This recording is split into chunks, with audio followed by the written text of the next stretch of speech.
Will Diablo 4 end up on Game Pass? I know a lot of people want to know.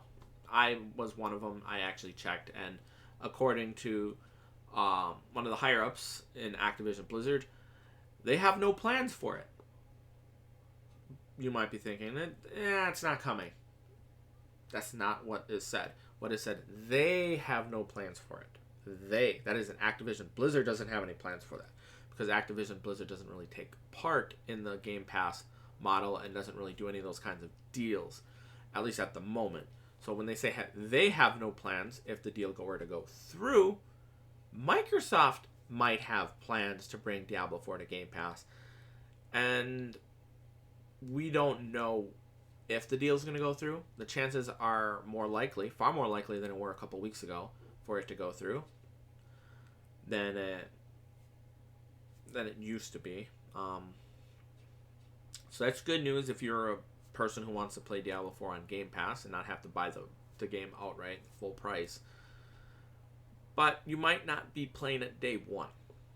We don't know how quickly the deal's going to close. You have people saying the FTC is going to bend the knee and approve it within this very week.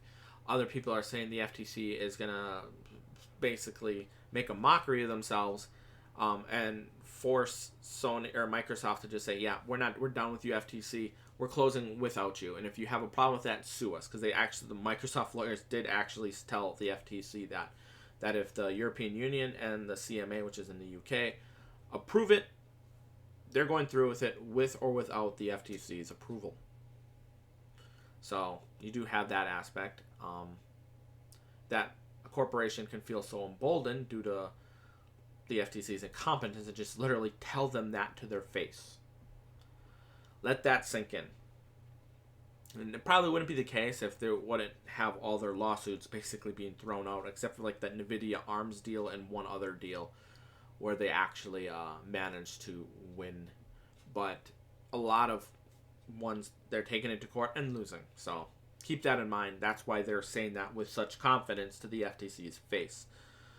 The CMA threw out the whole Sony's concern about, them losing Call of Duty will doom them. And basically said if Microsoft were to do that, they would lose billions upon billions of dollars over the course of 5 years. And anytime a company loses billions of dollars, the regulators aren't going to be like, yeah, I don't think they're going to do that. That would be quite stupid of them. And if it did, they would just be hurting themselves. And also damaging their reputation, which they have a reputation of, wanting to put their games on as many platforms as possible. There's still the possibility of Sony removing the game, or all the games potentially, although I don't think they would do that because that'd be just as stupid as Microsoft pulling Call of Duty from PlayStation. It would hurt them monetary wise by a significant amount. Just doesn't make business sense. And in fact, if someone tried in Sony, like the Jim Ryan tried to do that, I bet you he would be fired. And they would probably bring those games back and make a deal with Microsoft to bring them back. That's the kind of issue that would arise if someone were to try and make that kind of a scenario happen. That leaves us with cloud gaming.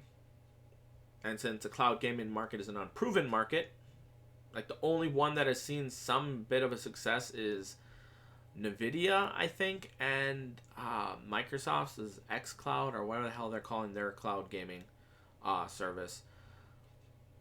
I don't really hear about any of the other ones, so apparently there's a crap ton of them because Microsoft is signing 10 years deals with them that basically say, hey, you're going to get these games for 10 years if the deal goes through, which is, makes it harder for the regulators to deny Microsoft and basically say, yeah, you took the necessary steps. You obviously want to have this on as many platforms as possible. You're not going to hurt the consumers. And with that bit of attitude and that kind of understanding, the CMA and the European Union, which from what we've been hearing in the backgrounds, is likely to approve it. The earliest possible date for the closure of the deal is on the 22nd of May. The CMA, I believe, is in April, and I believe the European Union is in late May, May 22nd. Does not mean they can give their findings prior to that. They could, But that is the latest possible date. So that's like when you're going to guarantee find out information, for what it sounds like. So maybe sometime in May we find out that both of them approve it. Then they can go through with the deal and close the acquisition. And by the time Diablo 4 launches in June, we could have Diablo 4 announcement that it's going to be on Game Pass. But there's also the possibility it gets delayed for some reason that we just don't see. We don't, because think about it, how many unforeseen things has happened over the course of this whole deal that's been ongoing for over a year at this point. The announcement was made in January of 2022. We're heading into April. So it's been over a year. So if we just take a look at that, if something unforeseen happens, it could be later. If the deal is approved at some point in the future, and you hear that news, take that as a sign that a lot of Activision Blizzard games are going to be coming to Game Pass. And any future games from them are going to come to Game Pass day and date. So if, let's just say, what would be an upcoming game? I think there's like some kind of survival game that they're working on. That game is probably going to be in Game Pass day and date.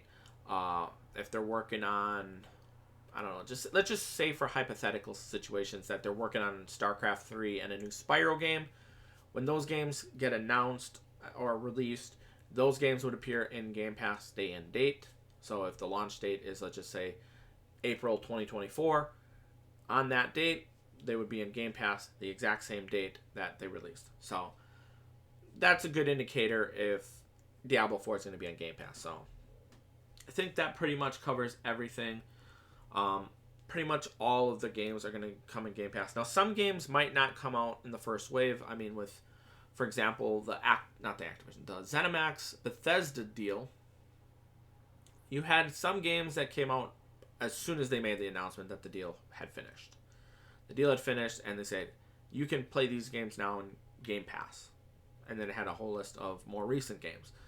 But there's some of the older games that they had to do some work to get them onto Game Pass. They had to either, maybe update them. They had to,